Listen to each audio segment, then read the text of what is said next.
Ante todo, buenas tardes y muchas gracias por venir a donde yo voy a decir y dar noticia de una cosa que está en el candelero hoy mismo, que es el asunto del petróleo en Cuba.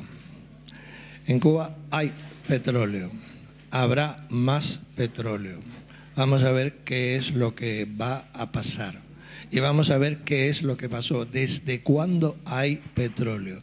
Yo voy a dar una pequeña reseña histórica a Matacaballos y voy a llegar a nuestros días y después hablamos acerca de lo que puede pasar, ya que siempre me acuerdo del cuento aquel del bonzo que le preguntaba al final al individuo que le daba buenas noticias y malas noticias y le decía, ¿y eso es bueno o es malo?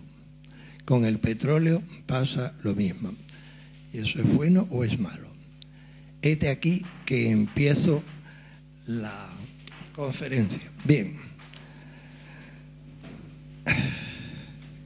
El doctor Eduardo Belot, que nació en 1830 y murió en el año 98 del siglo XIX, fue el que le dio el nombre a la zona de Belot en Regla, donde siempre estuvo durante el siglo XX las dos refinerías, tanto de la Esso Standard Oil como de la Anglo-Dutch Shell, que estaban allí, ya que la otra refinería que había era la de la Texaco y estaba en Santiago.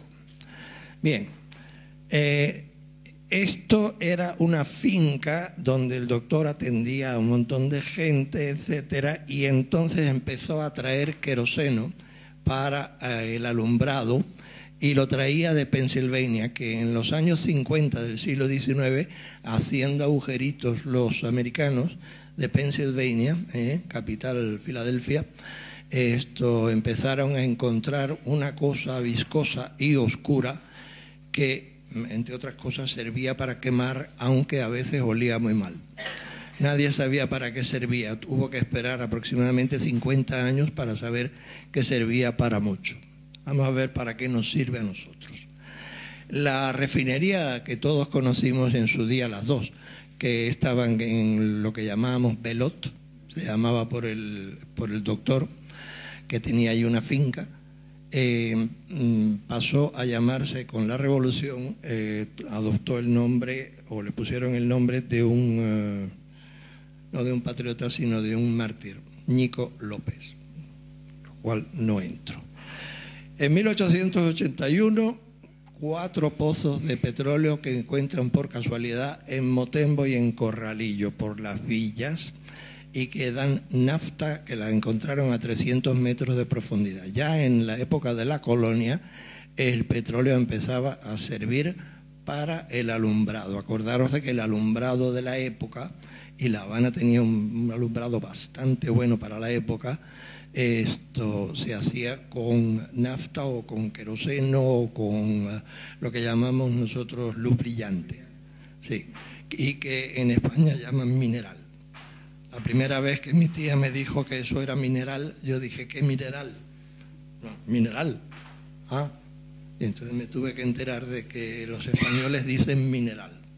Mi tía era española. El asunto es que ya en la zona de Belot empieza a desarrollarse un lugar de concentración de actividades petrolíferas, y entonces con capital cubano y americano en tiempos tan tempranos como 1895 hacen una inversión y compran todos esos terrenos para poner una pequeña refinería. En realidad era un alambique al principio, pero el alambique con el tiempo se fue desarrollando en otra cosa hasta en 1920.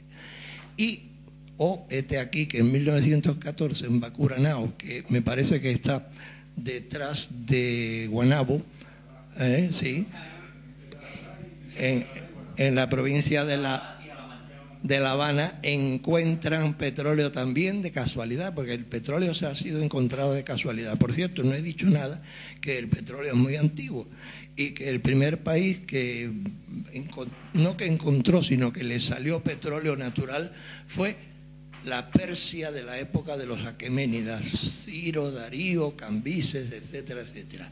Y además le salía un gas que a alguien se le ocurrió, de la tierra, que se le ocurrió la brillante idea de ponerle una tea, ¡bum!, se encendió y dijo: esta es la morada del dios Ahura Mazda, el dios de la bondad. ¿Por qué de la bondad? Porque el calor que daba aquel gas, que era metano en su mayoría, esto calentaba por la noche y hacía un frío por aquella zona impresionante. Desde entonces viene la cosa. Bien.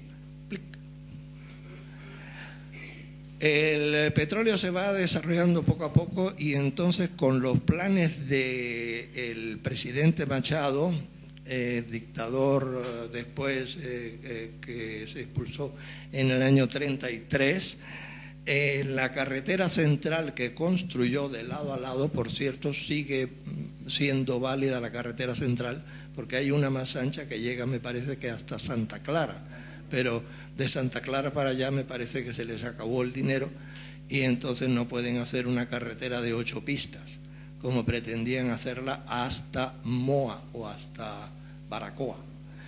Bien, esa carretera central necesitó mucho alquitrán. El alquitrán es lo que llamamos nosotros popularmente el chapapote. Chapapote. Y aquí han empezado a usarlo poco a poco. Pues es una palabra maya. No es una palabra cubana, lo trajeron los mayas que vinieron a trabajar. Bien, y ese alquitrán de mucha densidad es el pozo que queda del petróleo propiamente dicho. Ya después de que había caído el gobierno de Gómez Arias por la pugna que había tenido con el jefe del ejército, coronel Batista, vino al poder en el año 37 Federico Laredo Bru, y Federico Laredo Bru en una especie de, yo diría que no me atrevería a llamarlo, a tildarlo de dictadura, sino de una especie de predemocracia o algo por el estilo, pero siempre muy nacionalista de acuerdo con la época. En el año 38 el gobierno de Laredo Bru y de Batista aprueban la ley de minerales combustibles, o sea, la ley del petróleo para hacerlo cubano. Lo que no podían hacer cubanos eran las refinerías, porque evidentemente es lo que estaba encima.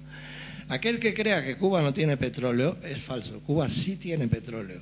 No es ahora, tiene petróleo desde hace tiempo en diversos lugares. Ahora veremos dónde. En los 40... ya se había descubierto en Bacuranao. Y en los 40 se descubre en Jarahueca, casualmente por Caibarien, Cristales por Santi Espíritus, y entonces en la costa norte de La Habana, Santa María del Mar, todo el mundo sabe dónde está esa playa, y Peñas Altas en La Habana. Con tan buena suerte de que en toda esa zona de la costa de La Habana norte, o sea, la costa norte de La Habana y en el mar, se han ido encontrando petróleo poco a poco. Los propios soviéticos, ahora lo veremos, encontraron en Bocas de Jaruco una buena cantidad y son los bloques que le han atribuido a Gazprom.